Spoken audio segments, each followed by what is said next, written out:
Hı.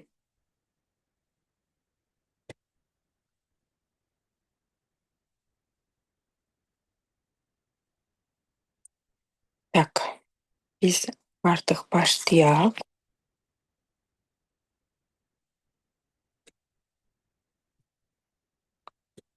Hı -hı.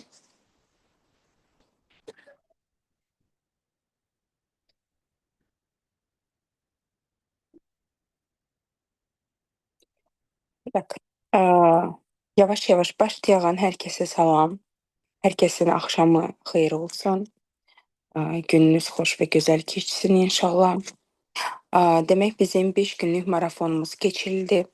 Hansında ki biz sizin bütün suallarınıza cavab verdik.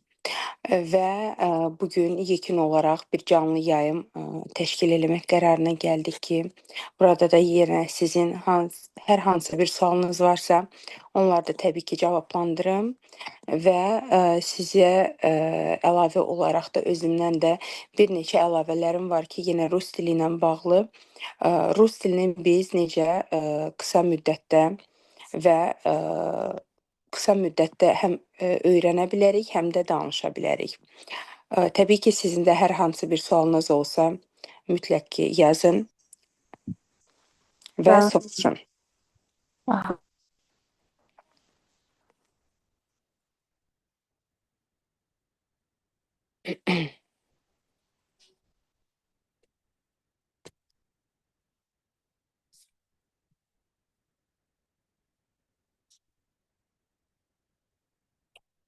Hər hansı bir sualınız varsa, zəhmət olmasa yaza bilərsiniz, soruşa bilərsiniz. Artıq burada olan xanımları görürəm. Hər biriniz xoş gəldiniz. Buyurun, suallarınızı verin. Ondan sonra mən başlayayım.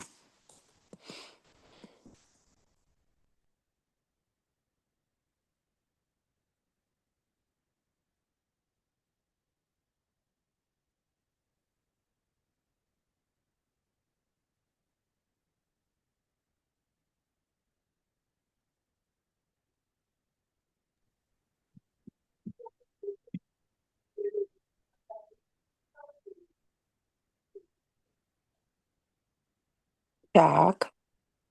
Salam, axşamınız xeyir. Çox sağ olun Ayten xanım. Samira xanım, axşamınız xeyir. Ayşən xanım, sizin də axşamınız xeyir. Və ilk sual Ayşən xanımdan gəlib ki, salam, nədən başlayım? Tak, ilk növbədə bundan demək istəyirəm ki, əgərərim sizin ümumiyyətlə sıfırdan başlayırsınızsa, rus dilində bir anlayışınız yoxdursa, ümumiyyətlə rus dilini bilmirsinizsə, vəbşə, təbii ki, siz sıfırdan başlamalısınız. Bəllidir ki, bu əlifba ola bilər, tutalım ki, isimlər ola bilər, sifətlər ola bilər, feillər ola bilər. Ümumiyyətlə bilirsiniz ki, istənilən dil belə deyək də levellara görə dəyişir.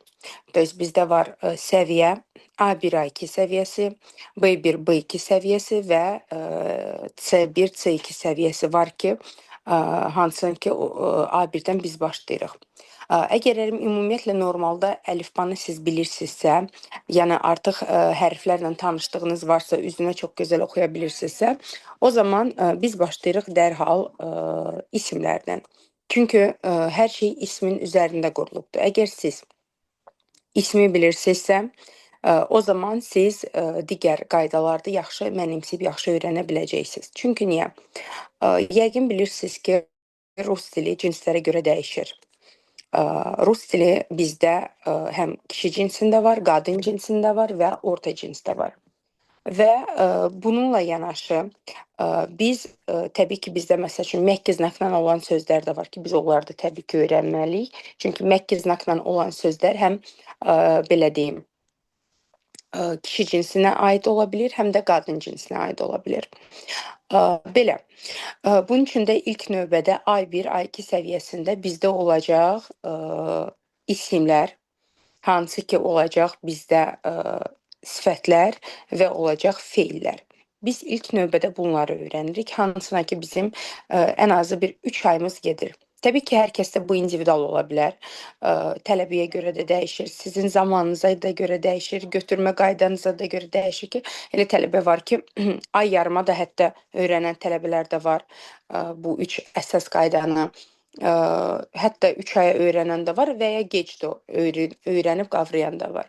Amma normal belə olaraq, yəni illərin bir pedaqoqu olaraq, belə deyim, bu значит mənim təcrübəm bunu göstərib ki, ən azı xətya bu normalni belə uverенно özündə əmin şəkildə 3 aya öyrənmək olar ki, siz 3 aya isimləri, sifətləri və feilləri.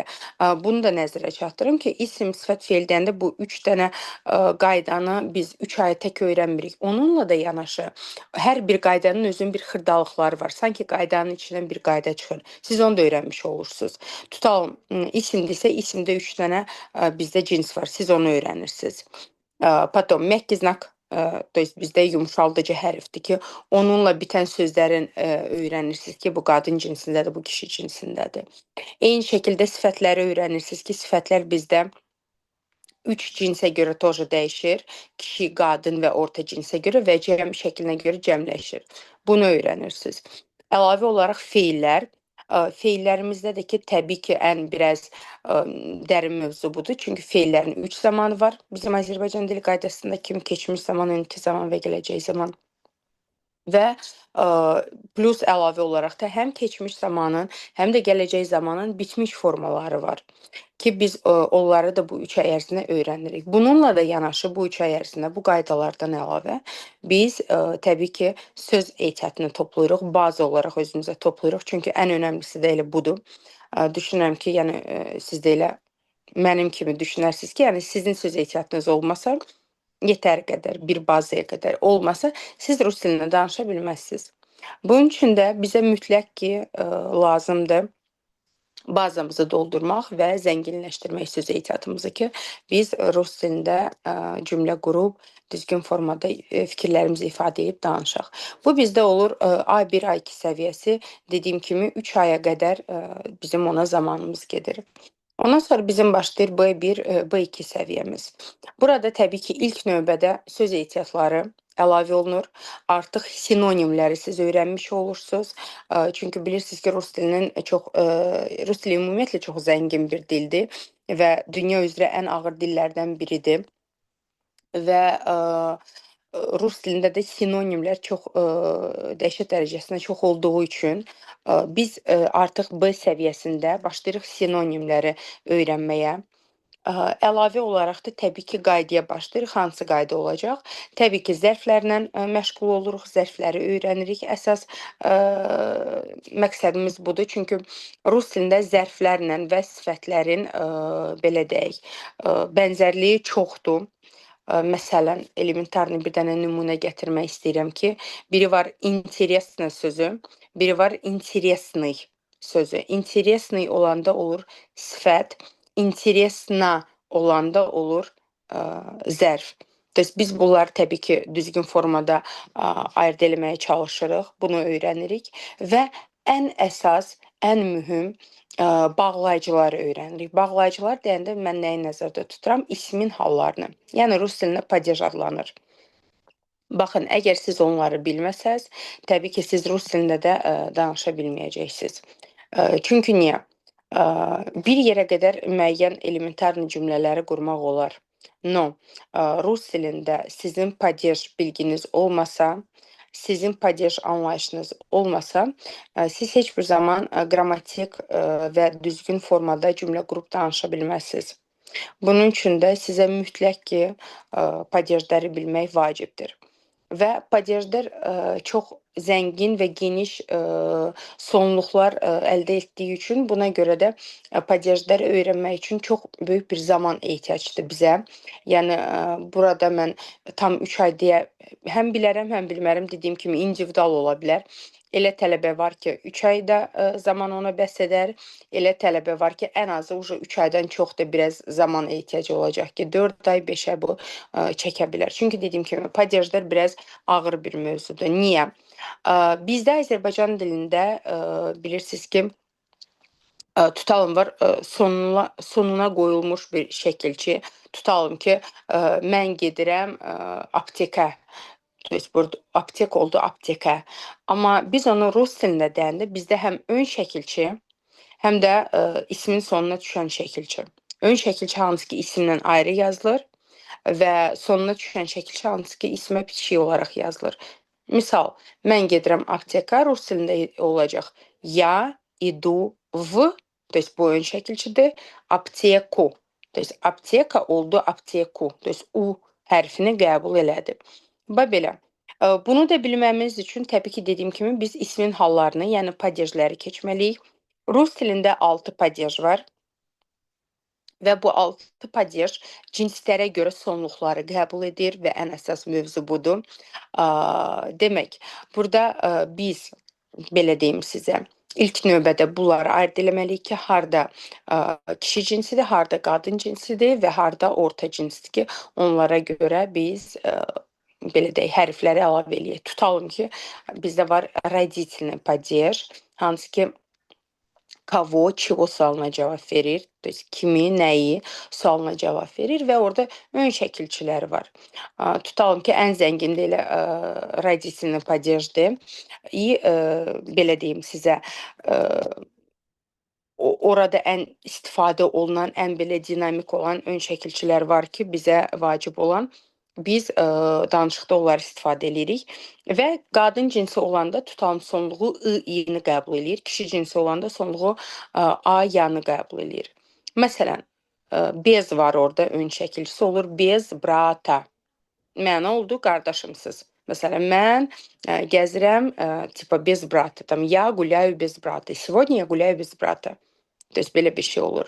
Dediyim kimi bir daha bunu təkrar edirəm ki, to есть bizdə həm ismin əvvəlinə hansı ki отдельно yazılır, ayrıca yazılır.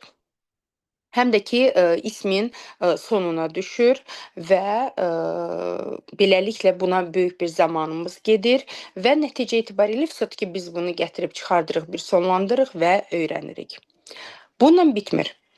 Bununla bitmir. Ümumiyyətlə rus dilində bitmə kimi bir deyək, bir son nöqtə yoxdur ki, bu burada bitir. Çünki niyə? Dediyim kimi, dil o qədər zəngin dildir ki, dil o qədər böyük bir, dərin bir dildir ki, yəni siz onu belə deyək, bir ilə, para ilə bitirə bilməzsiniz. Yəni buna həqiqətən də böyük bir zaman lazımdır. Bunun üçün də biz əsas bazıvı, to есть standartlı olan qaydaları öyrənirik.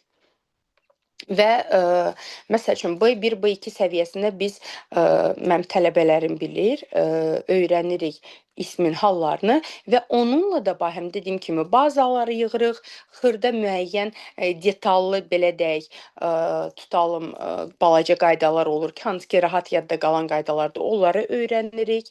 Əlavə olaraq orfoqrammanı öyrənirik. Orfoqramma nədir? Tutalım, məsələn, yazılır moloko, biz oxuruq malako, to есть vurğunun düzgün qoyulması üçündür.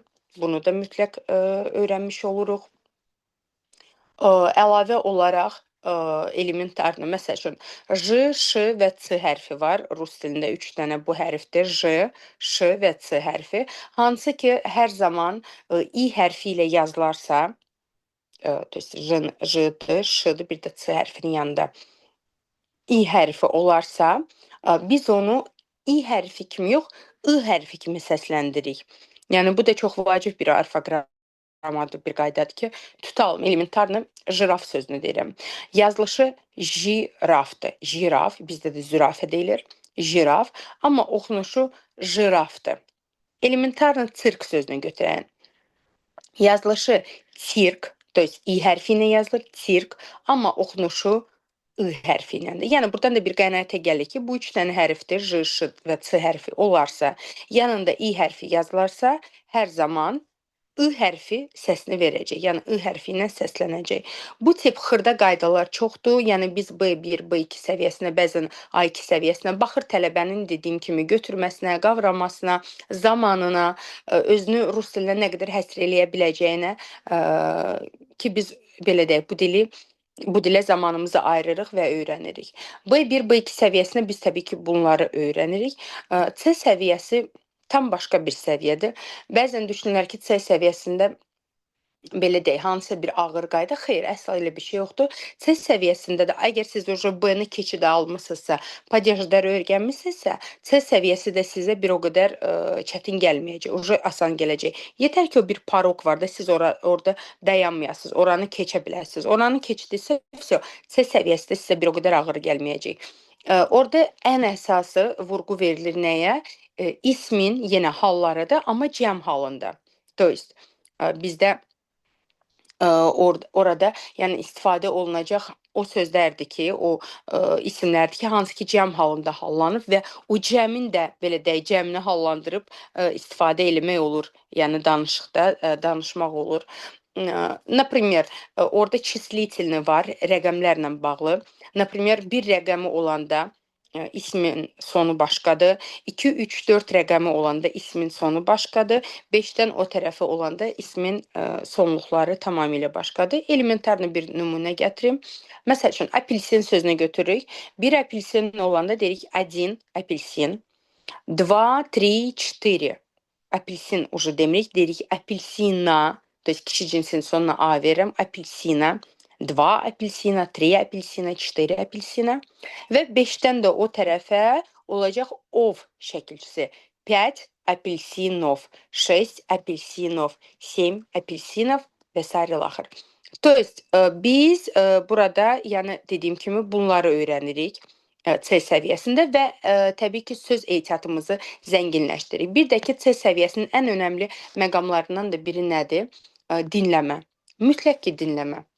Biz başlayırıq dinləməni, daha çox belə üzr istəyirəm. Başlayırıq dinləməni, daha çox belə deyək, dinləməyə, qulaq asmağa, audirovание, to есть biz ona deyirik. Əlavə olaraq başlayırıq belə deyək, cümlələr qurmağa, dialoqlar qurmağa, mətnlər çox böyük və artıq çətin mətnlər oxumağa.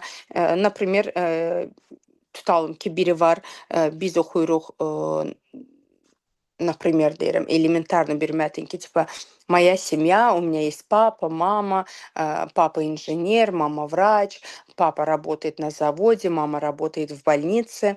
Biri var bu tipik bir olsun A1, A2 səviyyəsində mətn. Bir də var artıq daha zəngin, daha yeni sözlər, hansını ki biz bazamıza əlavə eləyirik. Bax belə, C səviyyəsi də belədir. Dediyim kimi, zənginlik çoxdur, əslinə qaydalar da çoxdur. Amma biz onların hər birini çalışırıq qısa yollarla, asan yollarla öyrənək ki, bizim də yadımızda qalsın. Bax belə, nəsə bir suallarınız varsa buyurun, yazın. Mən də sizin suallarınızı cavablandırım. Yoxdursa, yenə də əlavə bir neçə sizə tövsiyələrim olacaq ki, əgər sizin artıq rus dili biliyiniz varsa, rus dilində artıq hansısa bir leveldasınızsa, səviyyədəsinizsə, например, A1 səviyyəsində, A2, tam B1, B2 səviyyəsindəsinizsə, mənim də sizə bir kiçik tövsiyələrim olacaq. Bax belə, suallarınız varsa buyurun, zəhmət olmasa.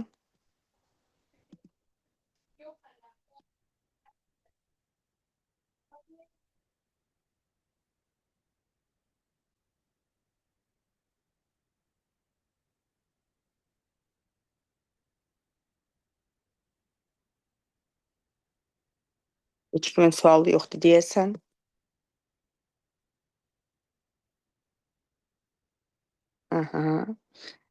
Так, nə dinləyim? Nə dinləyim? Смотрите. Təbii ki, ilk növbədə başlamalısınız asan bir şeylərdən. Birdən-birə siz YouTube-da hansısa bir ağır filmi, detektiv, hansısa bir tarixi filmi qoyub dinləməniz biraz uyğun, ümumiyyətlə gəlməyəcək. Bunun üçün də siz ilk növbədə başlamalısınız multiklərdən. Sizə tövsiyələrim olacaq ki, multiklər, Smешарики bir multiki var. Smешарики YouTube-da yazsa çıxacaq. Orada çox живой reç var. Живой reç biz nəyə danışıq? Yəni gündəlik danışıq, повседневно danışıqlar var ki, onlar var. Onları mütləq dinləyin və bilirsiniz, ən önəmlisi də budur. Siz onu bir dəfə etməklə olmayacaq. Bunu həyatınızın bir parçası olaraq etməlisiniz. Bir gündəlik bir həyat tərzinə çevirməlisiniz. Necə məsəl üçün biz bəzən idmanla məşğul oluruq hər gün. Necə ki biz tutalım elementarlı səhər yeməyi yeyirik, axşam yeməyi yeyirik, tam çay içirik, su içirik. Belə deyək də, şəxsi istəklərimizi qarşılayırıq da ki, bu mənə ehtiyacdır, lazımdır. To же самое da siz özünüz əvvəla özünüzə o sual verməlisiniz ki, rus dili mənə lazımdırmı? Bu, va-первых, budur. Həqiqətən də rus dili sizə lazımdırsa, mütləq ki, siz mütəmadi çalışmalısınız. Çünki hər bir əziyyətin qarşılığı olur. Yalnız o halda ki, siz bunu mütəmadi eləyirsiniz. Baxın, hər zaman dediyim belə bir kəlmə var ki, dərman da balacadır. Amma siz onu 2 həftə və ya 3 həftə ərzində içdiyiniz zaman, yəni qəbul etdiyiniz zaman görürsünüz ki, o dərmanın sizə necə bir xeyri olur, hansısa bir sağlamlıq problemini yaşayırsınızsa, həkim onu sizə yazırsa, 2 həftədən sonra, 3 həftədən sonra artıq o çox gözəl rezultatını göstərə bilir. То же самое rus dilində audirovaniyanındır. Əgər siz artıq A1, A2 səviyyəsi ilə tanışsınızsa, fərqi yoxdur, mən elementardan deyirəm A1, A2-də, yəni rus dilində tutalım, primitiv şeyləri bilirsiniz ki, у меня есть, я хочу, я знаю, я думаю, da, вот такие bir şeylər bilirsinizsə, все. Siz уже dinləməni həyatınıza salmalısınız ki, все, bu mənim həyatımda var. Və hər gün mən bir də bunu da deyim ki, mən saatlarla oturub dərs etməyin tam əleyhinəyəm. Yəni lazım deyil hər gün oturub 1 saat, 2 saat, 3 saat özünüzü dərsə həsr eləməyiniz. Yəni bununla bir fayda da olmayacaq. Amma siz bunu bir повседневно, çox demirəm, hər gün 5 dəqiqə, 10 dəqiqə, maksimum 10 dəqiqə deyirəm. Siz hər gün dinləmə eləsəz, onunla da yanaşı təbii ki, əgər hazırlığınız varsa, hazırlıq keçirsinizsə, kitab hansı özünüzə ayırmısınız, o kitabı oxuyursunuzsa, mətnlər yazırsınızsa, yəni tək tərəfli olmalı deyil. Tək müəllimlə də olmur. Müəllimin bir hansısa sehirli çubuğu yoxdur ki, onu sizin imенно beyninizə belə üzr istəyirəm, yəni yazsın, nələrsə qeyd etsin, düzdürmü? Doğru, düzgün müəllim sizə doğru, düzgün, asant və yolu göstərməlidir ki, bu yol asantdır. Burayla getsən sən daha yaxşı yadında saxlayacaqsan və öyrənəcəksən. Tamam, bu müəllimin yoludur. Müəllimin peşəkarlığı mütləqdir və ən əsası və önəmlisidir ki, müəllim həm motivasiya verməlidir, həm düzgün yönləndirməlidir ki, tələbə də ilk aylarından bir rezultat görsün ki, onda da bir həvəs yaransın. Bu tam bir başqa bir mövzudur. Amma tələbə də öz üzərində çalışmalıdır. Yəni siz hər gün, çox demirəm, 5-10 dəqiqənizə özünüzə həsr eləsəz, dinləmə, ola bilər ki, işə gedərkən naushnika qoşursunuz, dinləyirsiniz. Например, obed zamanı bir 5-10 dəqiqə dinləyə bilərsiniz.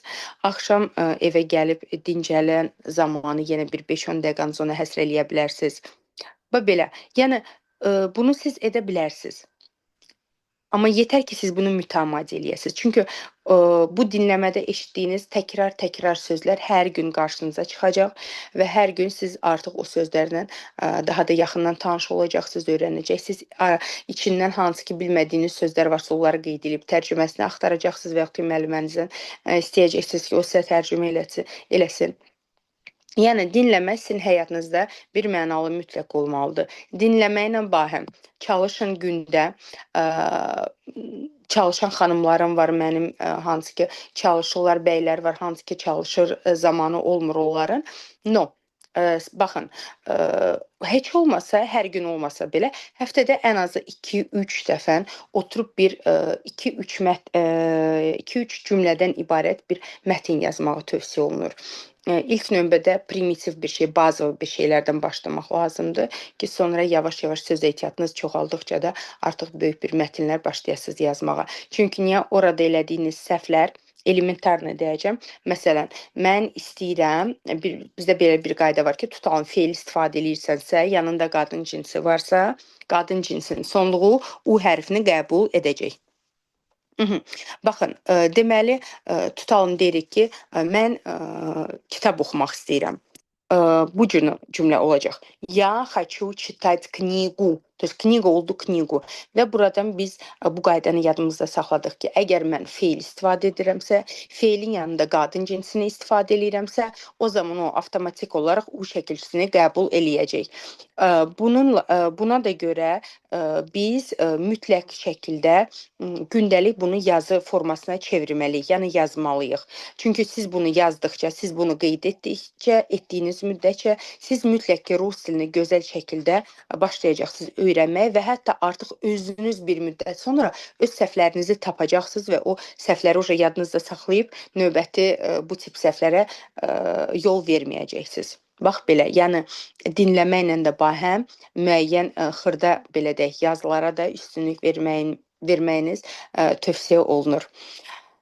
Tak, demək belə bir sual var ki, kişi-qadın cinsi çox çətindir öyrənmək. İndi bilmirəm, bunu sual olaraq verdiniz siz, yoxsa özünüz üçün deyirsiniz ki, yəni çətindir öyrənmək. Əslində onun da heç bir çətinliyi yoxdur.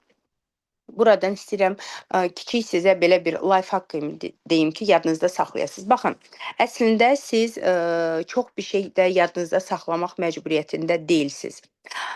Aha, oradan yazıb ki, əziz bizim izləyicimiz, tələbəmiz ki, mənim üçün çox çətindir. Baxın, mən sizə belə bir şey deyim. Qadın-kişi cinsi əsla çətin deyil. Çox asandır. No, onu düzgün formada öyrənmək lazımdır. Смотрите, bizdə Azərbaycan dilində var sait və samit. Eyni şəkildə də rus dilində var sait və samit. Biz belə yadımızda saxlayırıq. Ən əsası 4 dənə hərf var. Siz 4 dənə hərfi yadda saxlayandan sonra siz elə bir cinsləri öyrəndiniz. Misal üçün, əgər ismin sonunda A və ya hərfi varsa, bu olacaq bizdə qadın cinsi. Tutalım, mama, babuşka, sestra, sumka, kvartira, komnata, çaşka. Hamısı aynı bitdi də. Bu oldu bizdə nə? Qadın cinsi. Əgər bizim ismimizin sonunda 2 dənə o və ya y hərfi varsa, bu bizdə avtomatik olaraq olur orta cins.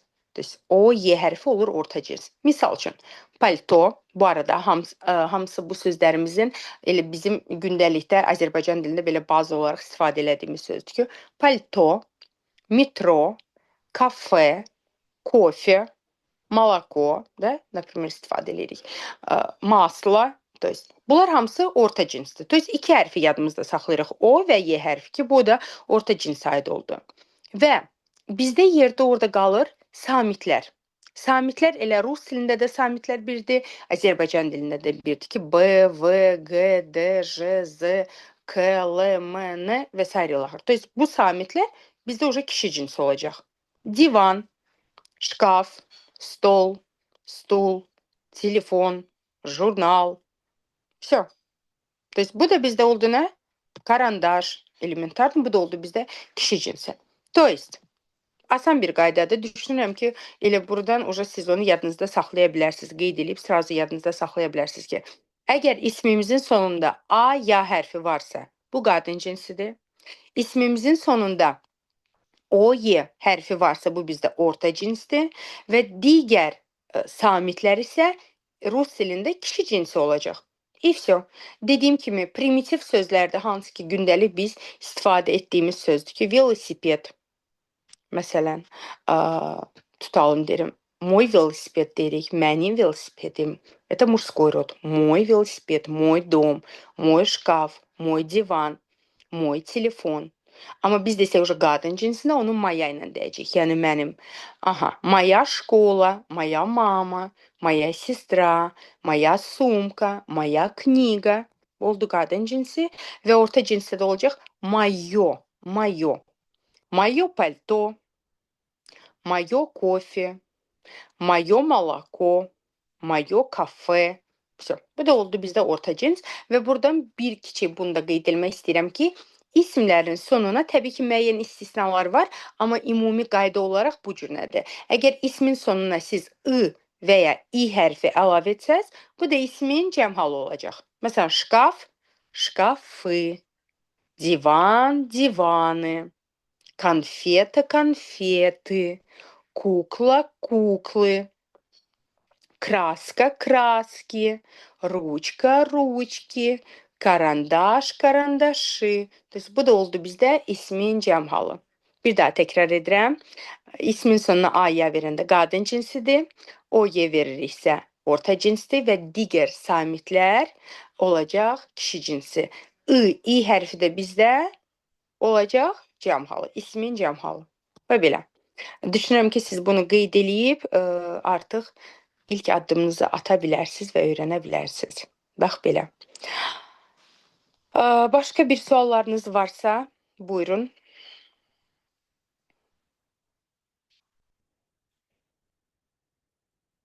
İnşallah unutmazsınız, bəli, və istifadə edərsiniz. İstifadəni də mən sizə tövsiyə edirəm. Sizin bazı hansı ki bizdə gündəlikdə Azərbaycan belə deyək də hər bir Azərbaycanlının evində hal-hazırda bu tipik sözlər istifadə olunur.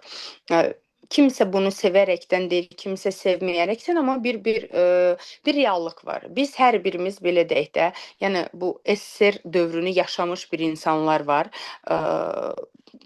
Kim ki bu SSR-i yaşayıbsa, bizim Azərbaycanda bunu lap belə deyək, içdən yaşayıb. Çünki SSR-in bir parçası olub da, indi də SNQ dövlətlərinin elə bir parçası olduğu üçün belə deyək, hər birimizin evində gündəlik primitivlə bu sözlər istifadə olunur. Çox sözlər var. Çaşka, stakan, tarelka. Просто vurğu söhbət var da. Televizor, məsəl üçün, xaladilnik, kondisioner. Bizdə kondisioner, rus dilində C hərfi var. Kondisioner, məsəl üçün, istifadə olunur. Jurnal, aptek. Məsələn, bizdə deyirlər aptek, rus dilində apteka. Bizdə olur, например, maşın, rus dilində olur maşına. Bax belə, malako sözüdür. Yəni, çox sözlər var. Rozetka, tapçka, bizdə tapşka deyirlər. Например, hansısa bir ləhcəyə görə tapçki deyirik rus dilində, tapıçki. To есть, iki cüt olduğu üçün i ilə cəmləşdirib deyirik ki, tapıçki. Karandaş, sumka, to есть, bizdə deyilir sumka vurğu olaraq, amma əslində olmalıdır sumka. Baxırsaz, bu tip sözlər həqiqətən çoxdur gündəlikdə bizdə istifadə olunan. Uje, неужели, почти, məsələn, почти yox, почти deyirik, совсем, və belə. Yəni, bu tipik sözlər həqiqətən də çoxdur. Siz bu cür eləyə bilərsiniz ki, tutalım bu sözləri istifadə elədikcə, bunları dediyim ki, moy, maya, bir də mayoya görə dəyişəsiniz. Məsəl üçün, mой дом, это мой дом, то есть, bu mənim evimdir. Комната, это моя комната. Брат, это мой брат. Сестра – это моя сестра. Телефon – это mой telefon. Palto – это moje palto. Bu cür gündəlik ən azı bir həftə, 10 gün ərzində bunu hər gün təkrar edəsiniz və yazasınız ki, siz bunu, например, bu cür öyrənəsiniz. Ondan sonra все. Siz bunu bildinizsə, уже все. Sizin artıq, belə deyək də, hərflərlə tanışdığınız var ki, hansı hərf hansı cinsə aiddir. Ondan sonra siz sifətləri də, feilləri də çox rahat şəkildə öyrənmiş olacaqsınız. Elementarla bunu deyim ki, məsələn, feilin keçmiş zamanı var. Məsələn, feilin keçmiş zamanını biz cinsə görə bölürük. Kişi cinsi, qadın cinsi və cəm halı. Məsələn, работать işləmək deməkdir, çalışmaq deməkdir. Biz bunu keçmiş zamana hallandıranda bu cürünü hallandıracağıq ki, работал olacaq kişi cinsi, работала qadın cinsi, работали cəm halı. То есть, работал bu oldu bizdə samit, də уже biz keçdik. Работала a ilə bitdi. Bu oldu qadın cinsi. Работали, bayaq dediyim kimi i də bizdə cəmi bildirəcək. И все. Bax belə. Buyurun. Nəsə suallarınız varsa yazın, zəhmət olmazsa. Yenə mən də sevə-sevə cavablayacağam. Belə, əlavə olaraq bunu da demək istəyirəm ki, baxın, tutalım ki, bizdə ən böyük bir şey də var ki, biz rus dilini öyrənirik, но bizdə biraz motivasiya çatmır ki, biz danışaq.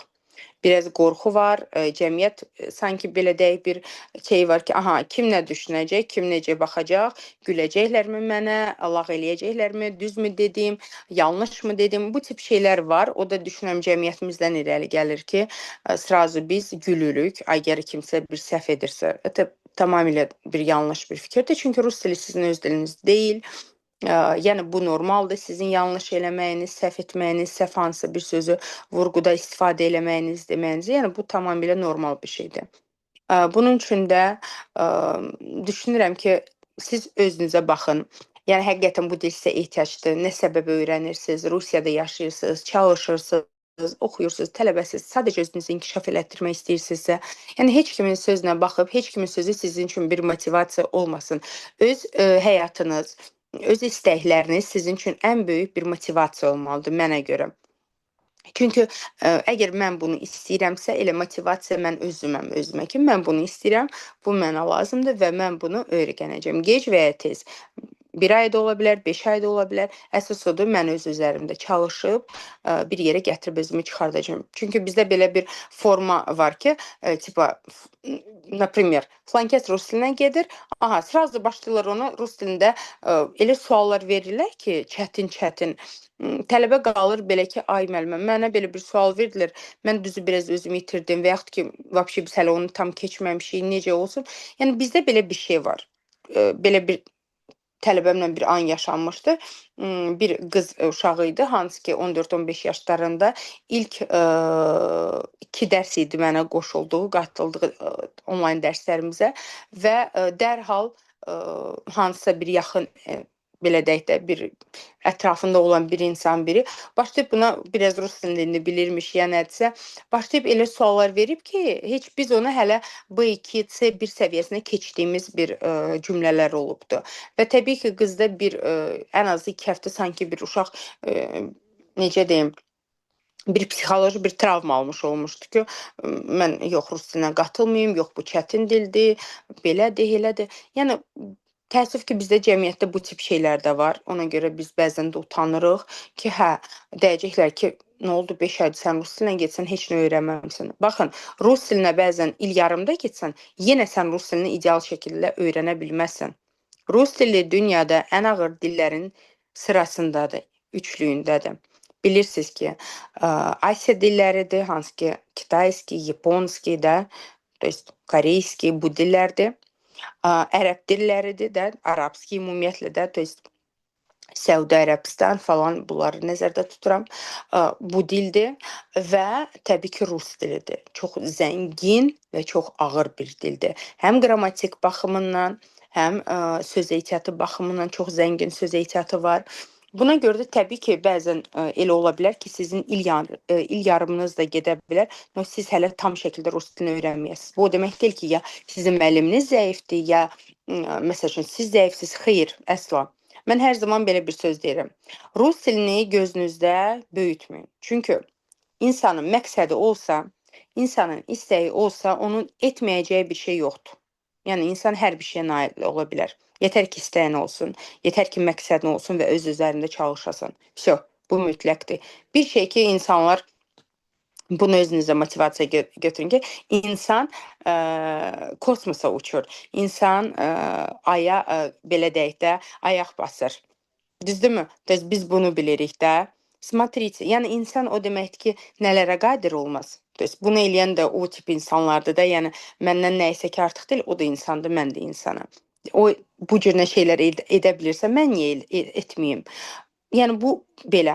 Amma məsələn, sizdə ilk addımlarda nələrsə alınmırsa da, bəli, rus dilini gözünüzdə də böyüdün ki, bu rus dilidir, bu ağır dildir. Bu başqa bir belə deyək, mədəniyyətin bir dilidir.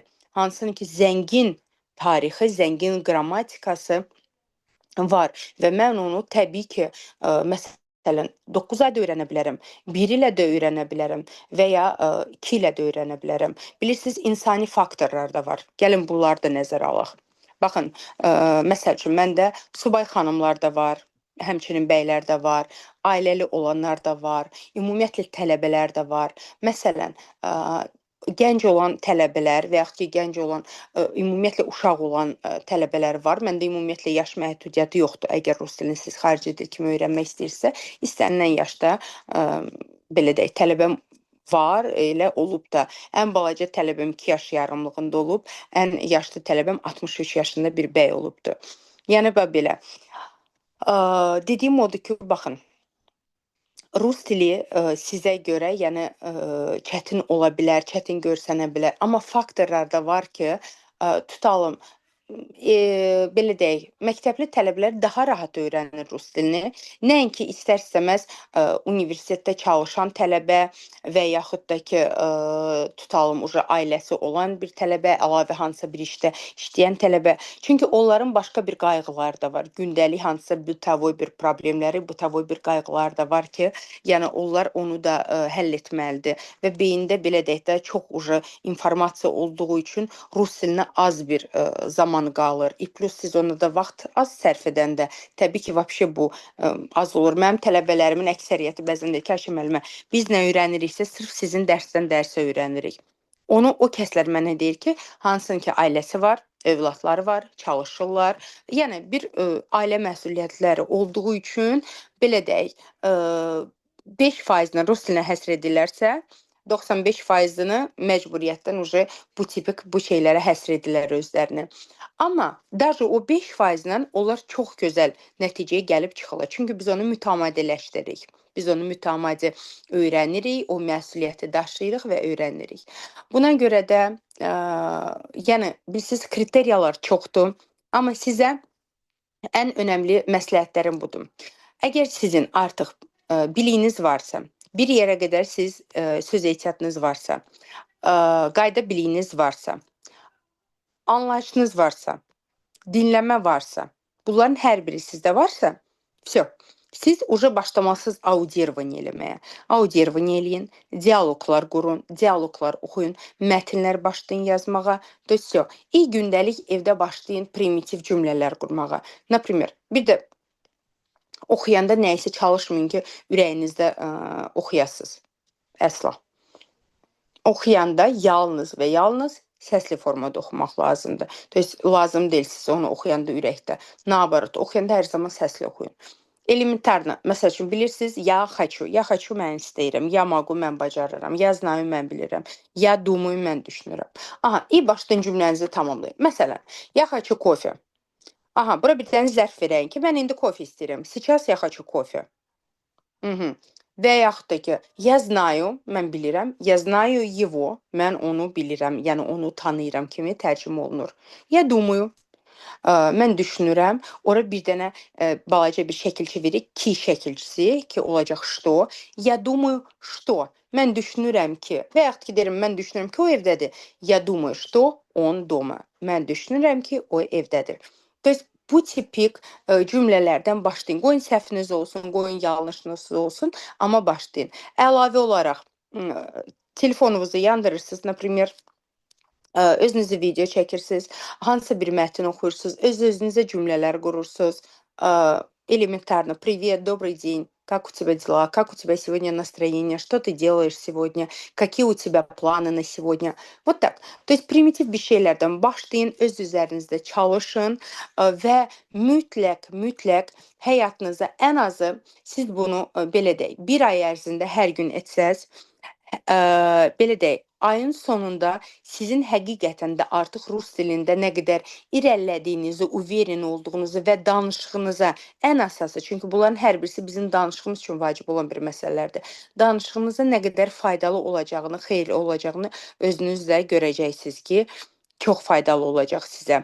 Belə, dinləmə eləyin, multiklərə baxın, smirşariki, belgesel deyilir bizdə. O heyvanlar haqqında, aləm haqqında, planetlər haqqında, çünki orada çox asta cümlələr qurulur, yəni sürətlə deyil. Onun üçün siz o cürünü öyrənə bilərsiniz, dinləyə bilərsiniz. Potom başlayın yavaş-yavaş hansı bir seriallara. Məsələn, tutalım tələbə deyir ki, Ayşə müəllimə, mənim imенно bir saatım yoxdur və ya mən yoruluram, mən bir saat hansısa oturub ya multika, ya verilişə baxa bilmərəm. Mən onda o zaman onu necə edim? Baxın, elementarını götürür bir dənə multika, hansı ki, məsələn, 30 dəqiqəlıq multika ola bilər. 30 dəqiqəniz yoxsa, tamam, normaldır. Siz bunu bu cür nə eləyirsiniz? Götürürsünüz, siz bunu bölürsünüz, tutalım 30 dəqiqəni 4 hissəyə bölürsünüz və 30 dəqiqəni 3 hissəyə bölürsünüz. Все. Например, 3 hissəyə böldünüz, 20 dəqiqə, 20 dəqiqə, все. Siz bunu üzr istəyirəm, 10 dəqiqə, 10 dəqiqə götürürsüz, iyi baxırsınız. 10 dəqiqə bu gün baxdınız, 10 dəqiqə sabah baxdınız, 10 dəqiqə növbəti gün baxdınız. Bax belə. Hökm deyil ki, siz iminə oturub 1 saat, yəni mən zaten özüm də onu tövsiyə etmirəm ki, siz iminə 1 saat, 40 dəqiqə və ya yarım saat nə isə dinləyəsiniz. Hər gün onu 10 dəqiqə edin, 5 dəqiqə edin. O zaman nəticə daha mükəmməl, daha gözəl olacaq. Nəinki siz hər gün özünüzü, siz o zaman da insan özündə bir ağırlıq hiss edir ki, ayda mən vaxtım olmadı, 1 saat oturum və ya yarım saat oturum, nə isə dinləyim və yaxud ki, nə isə təkrar edim. Xeyr.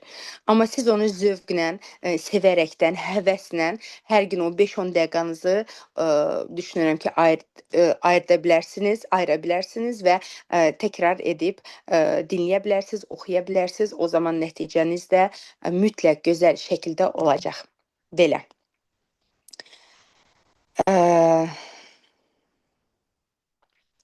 Tak, çox təşəkkür edirəm Səmirə xanım.